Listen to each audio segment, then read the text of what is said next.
Jack's a 58-year-old who has this shoulder. This x-ray shows you that he has fairly significant osteophyte formation, but also bone-on-bone osteoarthritis within the shoulder. Now, fortunately, we also have an MRI for him that shows his rotator cuff is intact, and that's going to be very important for our treatment. Here's his axillary view, which means looking up from his armpit, and again we'll see bone-on-bone with both osteophytes in the back and osteophytes in the front. Osteophytes, of course, are bone spurs. And looking at one additional view here from the front, with his arm rotated up and out, again we can see that he clears his rotator cuff attachment zone from the overlying bony structures, but he has a large portion of the joint which is essentially bone-on-bone right here. It almost certainly originates from the fact that he's been a fairly heavy weightlifter over a number of years, seeking fitness through resistance training, and apparently has worn off his articular surface there. Alright. Okay, so the first thing we're going to do, of course, is initiate our anesthesia, because Jack would probably like if we would do this procedure with anesthesia. So what I've done is I've triangulated my entry point here such that my subcutaneous area will be longer than, big stick, Jackson. So the subcutaneous area will be longer than the lead portion of the fat aspiration cannula, which I'll demonstrate in just a few moments. So I'm going to start this whole process today with local anesthesia after I mapped out the area of interest, which we've of course already done, as you can see from the lines. Okay, so that's 2% xylocaine buffered with sodium bicarbonate. We're going to give it one paint.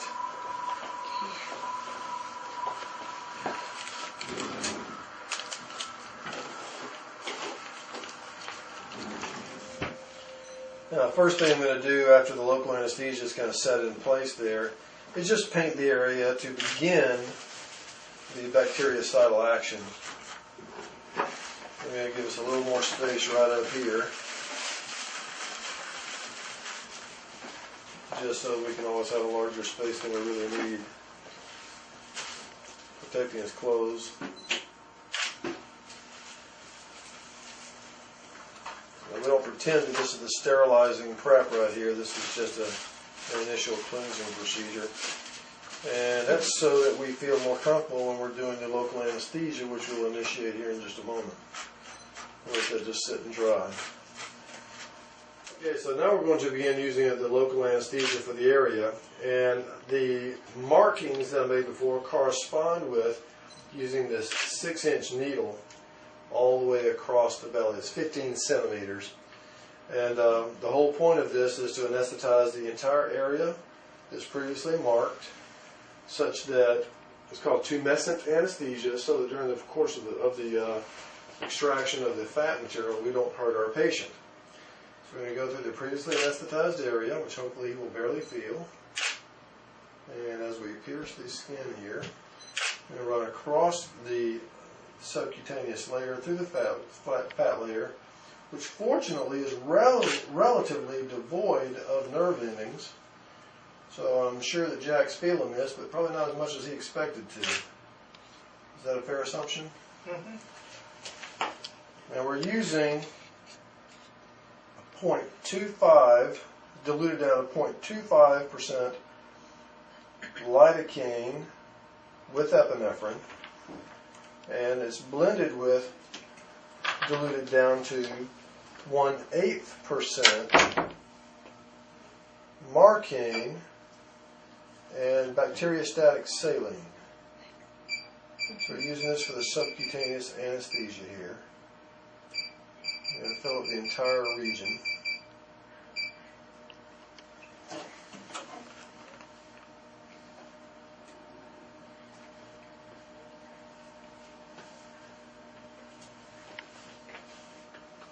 It's a 20 gauge needle, so it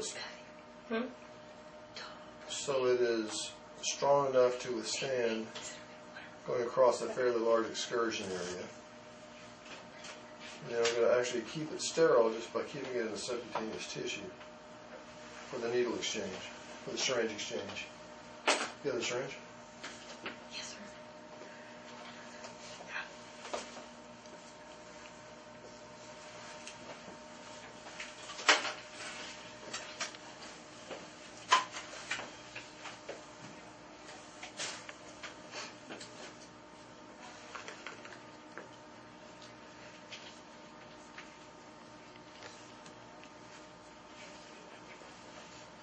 Only a little luck, that amount of tumescent anesthesia will be enough to have, so that he will have very little discomfort from the entire procedure.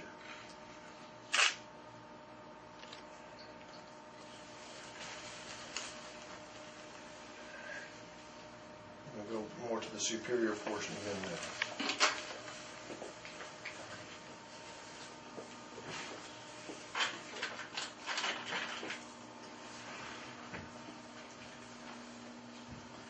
I just saw that I'm going subcutaneous enough that it almost came through the skin right up there. You can actually see the area filling up a little bit.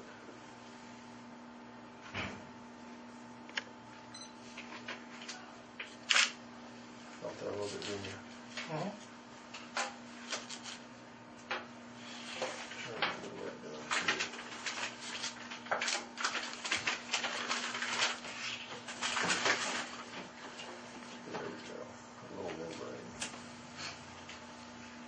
Okay. And that's it. Use our cannula. And I'm going to go ahead and see if I can procure that cannula right now before we go cut a hole in it. Okay. How about that? Okay, cannula is... That's it right there. Spiral to it.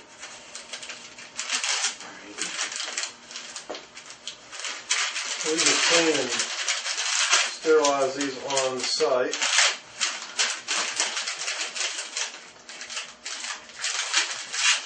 There you go. And kind of a 30 cc syringe. Okay. This one is a 3 millimeter tulip caraway. You got a 30 right there. And oh, You already have sorry, one sir. open? It's not a Sure problem. do. Okay. Well, I'll take that one. Why don't you take this one? I think I'll just take this one instead. Oh, goodness. And you'll see that what we did when we did the anesthesia preparation, you can see we make sure we anesthetize it longer than our needle will go in even with pressure. So you don't have to worry about getting out of the anesthetic zone, and I'm sure that's very comforting to Jack here. Can I have a 15 blade right there? Yes, blade.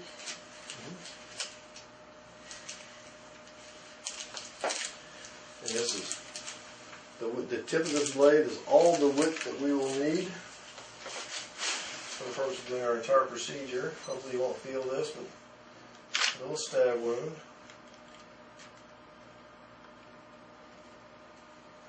Tough skin.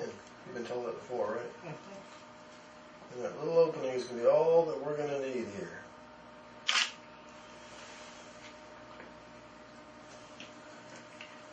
We'll leave that right now because I'm going to use that again later. But not for him anymore. So I'm going to pass this right across. If I'm hurting you, say something. Don't forget to break the fuse. I'm going to pass this right across in the subcutaneous layer. And if he's well anesthetized, he'll feel what I'm doing, but it shouldn't be hurting him. Is that accurate? That's correct.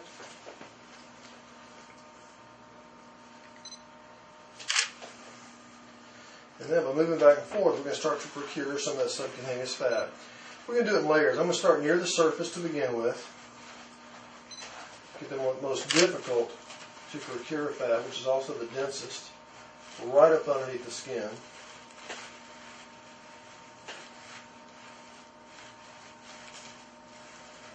Usually the patient can actually feel this breaking through the membranes. I'm going to reposition now. Sure. Mm-hmm. This is the toughest to anesthetize. You not feeling that? Yeah, Not hurting you? I'm okay. Okay. Now with each successive pass back and forth, I go a little bit deeper. Just so we're taking it from multiple layers.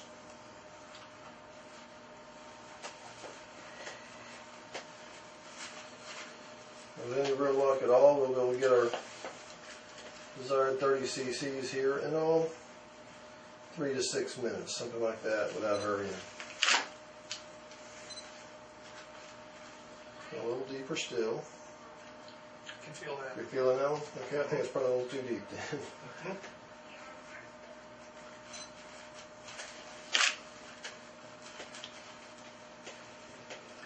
I can actually feel it bouncing off your abdominals. You can be so ripped after this. I hate that. Yeah.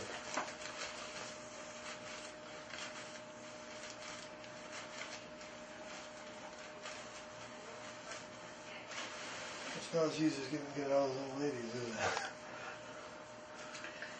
I'm afraid we have a lot to spare.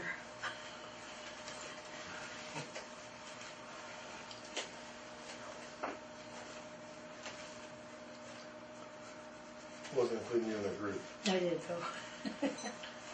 Still volunteer some fat cells if you need it. Okay. Really? Yeah, I'm glad to. Why don't you give me a 20 cc syringe as well?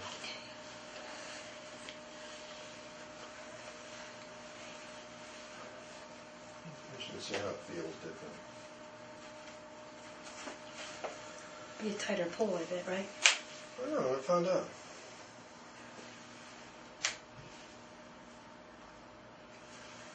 I'm going to hand this off to you, right?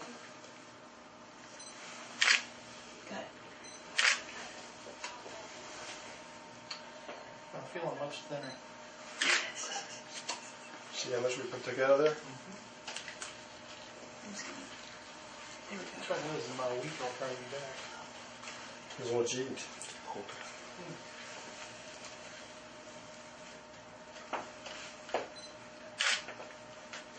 You're going to have, this of course will be a little tender tonight. Probably not too bad. For the next couple of days. Probably going to bruise up, and you're going to have like a little area in here where it's going to be kind of firm and nodular feeling for a couple of weeks. And that should be about it. Okay. Feeling this or not too much? Just a little bit. Shoulders getting sore. Yeah. Okay. I want to show you what we've done here, though, by using the little tunnel anesthetized, little triangle approach here into our double squares. As I'm coming out, what I'm going to show you is that as I'm coming out here, that's been the last pull. You'll hear it break the suction.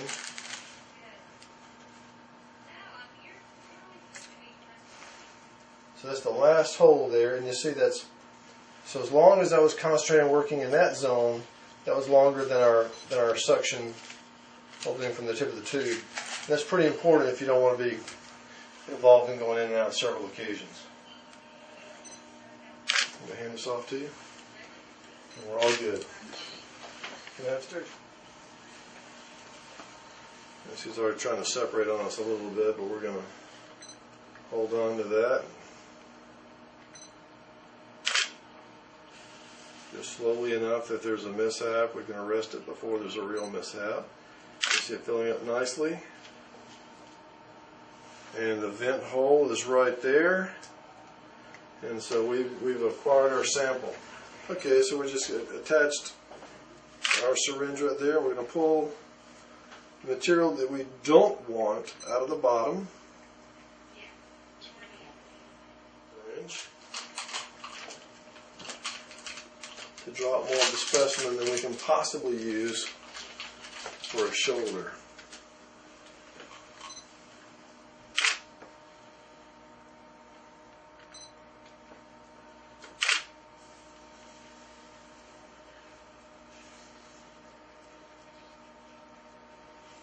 So they have 11 cc's right there, and we won't use more than 5 or 6 cc's. And you can see it's going to be the best fat quality right there. This is a 16 gauge. Anything smaller than this, you cannot get the fat through. So we're going to just make sure our alignment's still okay. And it's not as good as it was, so we're going to reposition ever so slightly. And that should be just about ideal.